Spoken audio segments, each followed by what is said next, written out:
एक प्रश्न किसी ने किया कि आप जो प्रायः ये कहते हैं कि श्री जी सर्वोपरि और उन्हीं के अंश से दुर्गादि शक्तियां हैं, तो मुझे चुभता है कि जैसे आपकी इष्ट राधा महारानी है, ऐसे हमारी इष्ट माता जी हैं, तो आप कहते हो करोड़वें अंश में दुर्गा जी हैं श्री राधा रानी के, तो हमको भी तो चुभता है कि आप कहते हो, हम नहीं कह रहे। तस्मा शास्त्रम प्रमाणन्ते कार्याकार्यो व्यवस्थित हो। पहली बात तो हमारी श्री जी क्या है, जब हम श्री जी से चित्त जोड़ेंगे तब पता चलेगा। और दूसरी बात है कि जो शास्त्रों में लिखा है उसे, पद्म पुराण पातालखंड अध्याय 81 भगवान शिव कह रहे हैं, बहुत ध्यान से सुनिए। भगवान शंकर कैलाश में विराजमान है, देवर्षि नारद जी शनकादि बड़े बड़े महापुरुषों की सभा लगी हुई, उस सभा में कह रहे हैं, नारद जी को संबोधन करके भगवान शिव कह रहे हैं, नारद जी ये जो श्री कृष्ण प्रिया राधा है, ये महा चैतन्य शक्ति स्वरूपा जितनी भी देवियां हैं, ये सब इनके अंश से प्रकट हुई है। ये अंतरंग विभूति हैं, इसीलिए इनको कोई जानता नहीं, अत्यंत गोपन तत्व है, इसलिए इनका एक नाम गोपी है। श्री कृष्ण सदैव इनकी आराधना करते इसलिए नाम इनका राधा है, और ये सदैव श्री कृष्ण की आराधना में रहती इसलिए इनका एक नाम राधिका है। ये और श्री कृष्ण दो नहीं है, श्री कृष्ण में राधा है, राधा में श्री कृष्ण है। ये राधा परा देवता है, जितनी भी लक्ष्मी आदि शक्तियां सब इन्हीं के अंश से हैं। आपको भगवान का आह्लाद कहा गया है, आह्लाद, और जब मूर्तिमान ये हुई तो राधा कह गई, किशोरी जी कह गई।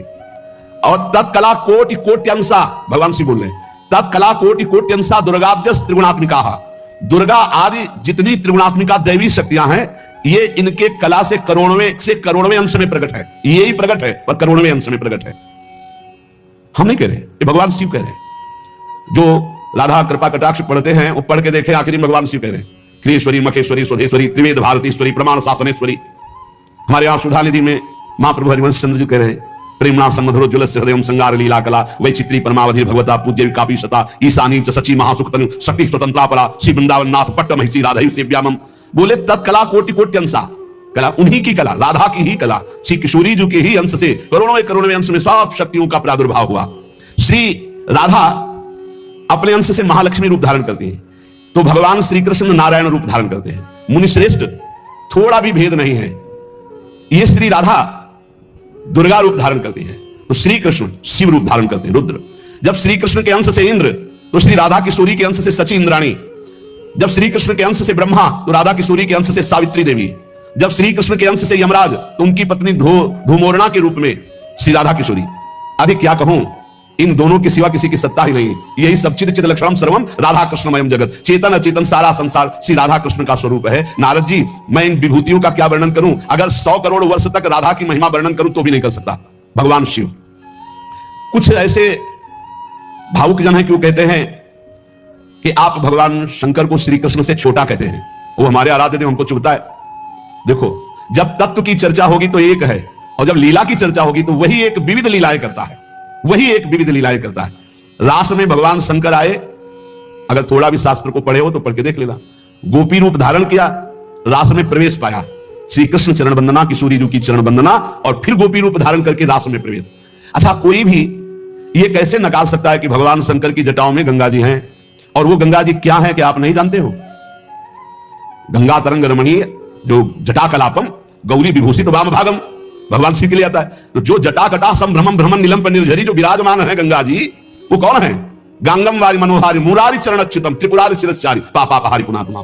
देखो भाई, तत्व एक है, पर लीला में जब प्रारंभ होगा तो लीला में छुटाई बड़ाई हंसी मजाक, वो उनकी आराधना, उनकी आराधना। तत्व एक है। अभी आप यहां सुन रहे हो कि जब श्री कृष्ण शिव रूप धारण करते तो राधा किशोरी दुर्गा रूप धारण करती, यही है, कोई और थोड़ी है। पर जब लीला की बात आती तो वही भगवान शंकर गोपी रूप, आज भी भगवान गोपेश्वर का श्रृंगार होता है गोपी रूप में। शाम टाइम जल नहीं चढ़ता, नथुनी बाला और सब चुनरी धारण करके भगवान शिव गोपीश्वर के रूप में विराजते हैं। भगवान शंकर गंगा जी को नेत्रों से भी रोक सकते थे, लेकिन जटाओं में धारण किया कि श्री कृष्ण का चरणामृत है, वामन भगवान का चरणामृत है, वामन के रूप में श्री कृष्ण ही है। प्राणाधिक प्रियतमा सर्वाभ्याः सुंदरी परा सर्वयुक्ता च सौभाग्य भाग्नि गौरवान्विता। हमारी जो श्री किशोरी जो है, एक यहां बात ध्यान रखनी है कि एक प्रश्न और आता है सभा में, जब चर्चा होती है तो उसको सुनकर के लोगों के अंदर प्रश्न आता है कि शिव पुराण में लिखा है कि भगवान शंकर सर्वश्रेष्ठ है, देवी पुराण में लिखा है कि इन्हीं से सबकी उत्पत्ति है। आप गणेश महिमा को देखो तो यम ब्रह्म स्वम ब्रह्म, सब कुछ जिस पुराण को देखो उसी से सृष्टि हुई है। इसका मतलब क्या है? गलत है क्या? जब तुम शिव पुराण पढ़ोगे तो शिव तत्व से ही सबकी उत्पत्ति है, सब कुछ शिव तत्व है। पढ़े हैं जैसे आप कहा भगवान शंकर ने चिद चिद लक्षणम सर्वम राधा कृष्णमयम जगत, ऐसे कहा गया है हे भगवती हे भगवान आपसे ही सृष्टि प्रकट है शिव पुराण में, क्योंकि जितनी माताएं वो सब भगवती हैं और जितने पुरुष हैं वो सब हे भगवान शिव आपका ही स्वरूप है। चराचर जगत शिव और पार्वती में है। भगवान का ऐसा लिंग प्रकट हुआ शिव जी का कि 100 कल्प तक ब्रह्मा जी उतरते चढ़ते रहे, पार नहीं पाया। फिर भगवान विष्णु उसमें पढ़ना शिव पुराण तो पढ़ करके बात कर रहे, आर पार नहीं पाया। भगवान शिव से ही नारायण का प्रादुर्भाव होता है, भगवान का प्रादुर्भाव होता है, भगवान शिव से ही ब्रह्मा का प्रादुर्भाव होता है। जब देवी भागवत पढ़ो तो सब कुछ देवी जी से प्रकट हुआ, तो क्या झूठा है क्या? पुराण कोई झूठे हैं क्या? तो अगर उनसे प्रकट हुआ तो इनसे कैसे? भागवत पढ़ करके देखो तो श्री हरि से, नाभि कमल से ब्रह्मा, ब्रह्मा की भ्रकुटी से शंकर, रुद्र का अवतार। उधर पढ़ करके देखो तो भगवान शिव से ब्रह्मा और श्री हरि प्रकट होते हैं। देवी भागवत पढ़ करके देखो तो देवी शक्ति। ये है क्या तत्व? तत्व एक है, वही परमात्मा है। वही जब शिव पुराण पढ़ोगे तो सब कुछ शिव की, जब भागवत पुराण पढ़ोगे तो सब कुछ श्री हरि का, और जब देवी भागवत पढ़ोगे तो सब कुछ वही।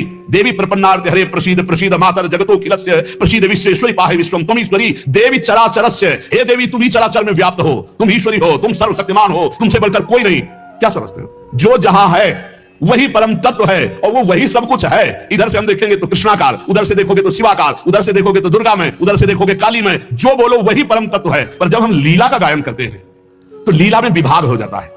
वही एक परमात्मा, वेद कहता है एक ओहम बहुश्यामा, मैं एक बहुत रूपों में हो जाऊं। अब वही परमात्मा शासक बन गया, वही शासित हो गया, वही धर्मात्मा बन गया। उसी के छाती से धर्म प्रकट हुआ, उसी के पीठ से अधर्म प्रकट हुआ। अधर्म करने वाला दंडनीय हो गया, धर्म करने वाला बंदनीय हो गया। लेकिन दंडनीय और बंदनीय में दोनों में एक तत्व विराजमान, तत्व में अंतर नहीं। ये जो समझते नहीं ना, लीला को समझते नहीं है और तत्व को समझते नहीं, तो ये झगड़ा करने लगते हैं कि शिव को छोटा कैसे कह दिया। पूछो शिव जी से जाके, अरे उनको देखो तो रात दिन भगवत श्री हरि चर्चा करते रहते हैं। और हरि को देखो, उनसे पूछो जाके कि तुम्हारे आराध्य देव कौन है, बोले शंकर। हरि से पूछो कि तुम्हारा गुरु कौन, बोले शंकर। और शंकर जी से पूछो तुम्हारा आराध्य देव, बोले हरि। और हम आपस में लाठी चलाएं। अरे वो एक है, वो एक है, वो अनेक है। अनेक होते हुए भी एक है, एक होते हुए भी अनेक है। इस बात को समझो। जब देवी भागवत तो देवी ही सब कुछ है, देवी के ही अंश से राधा है। समझिए आप, जब हम वृंदावन से बोलेंगे तो राधा के अंश से देवी है। जब आप शिव पुराण से बोलेंगे तो शिव के अंश से हरि है, और जब भागवत पुराण से बोलेंगे तो हरि के अंश से शिव है। आप इस बात को समझिए। जब लीला का बात, लीला प्रसंग आएगी तो उसमें भेद हो जाते हैं। जैसे ब्रह्म ऋषियों ने विचार किया कि इन 3 महान भगवत स्वरूपों में कौन सबसे बड़ा है। क्या उन ब्रह्म ऋषियों को पता नहीं कि हरि ही ब्रह्मा है, ब्रह्मा हरि ही शिव है, शिव ब्रह्मा और हरि में किंचित मात्र भेद नहीं। स्वयं भगवान बोले मैं ही हर हूं, मैं ही विधि हूं, मैं ही हरि रूप हूं। जगह जगह वर्णन है। लेकिन जब भृगु जी परीक्षा के लिए गए तो ब्रह्मा जी के सामने जाकर ऐसे खड़े हो गए। यह अभद्रता है गुरुजनों के सामने ऐसे खड़े होना, ऐसे नहीं खड़े हुआ जाता। यह अभद्रता कही जाती। गुरुजनों के सामने सावधानी पूर्वक हाथ जोड़कर या बहुत नम्र ऐसे। अब वो गए वैसे खड़े हो गए। ब्रह्मा जी ने कहा तो सभा की मर्यादा के विरुद्ध है, पर भृगु जी उनके पुत्र हैं, थोड़ा गुस्सा आया पर शांत रहे। शंकर जी के पास गए, बोले आओ भाई, बहुत दिनों बाद आगमन हुआ भृगु जी से। बोले हम तुम्हारे गले नहीं लगते, परम पवित्र रहते हैं। उठाया त्रिशूल उन्होंने हमको। भृगु जी शांत होकर के वहां और भगवान हरि के पास गए, सैया में पड़े थे, सीधे लात मारी जाके, सीधे छाती पे लात।